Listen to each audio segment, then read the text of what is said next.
এই তো ভালো লাগছে। কোনটা নেবে কোনটা নেবে? ওটা এই তো আমি দিয়েছি দেখ আমি দিয়েছি। এই তো মা নিয়েছে।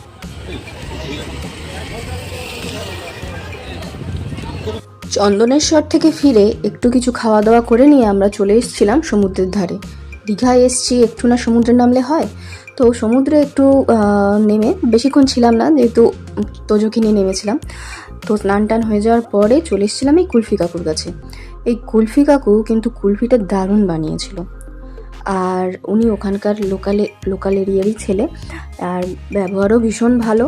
আর যেরকম বলছিলাম আমরা সেরকমভাবেই উনি কিন্তু বানিয়ে দিচ্ছিলেন। যেটাতে চকলেট সিরাপ দিতে বলেছিলাম সেটাতে চকলেট সিরাপ, যেটাতে ম্যাঙ্গো, স্ট্রবেরি, যেরকমভাবে আমরা বলেছিলাম আমাদের কিন্তু সব রিকোয়ারমেন্ট উনি পুরো করছেন। ডাকলু সমুদ্রে নেমে এত ভয় পেয়েছি যে কাঁদতে বসে গেছিল গো। ও বাবা কি কান্না। মা ঘরে চ মা দাও মা ঘরে চ কেমন করে কাঁদছিলি আবার যাবি?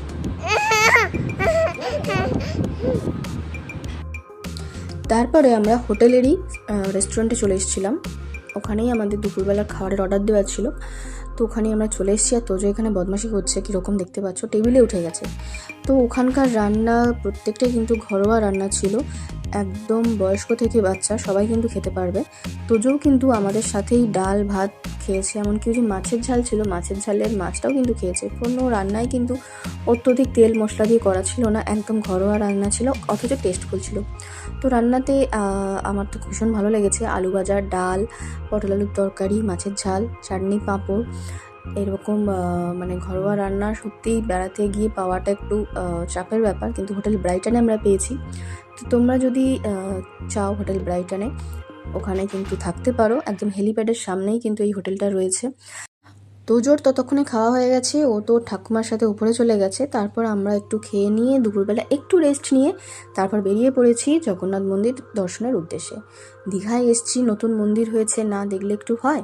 আর আমরা বাঙালিরা বরাবরই তো একটু মন্দির প্রিয়, তাই না?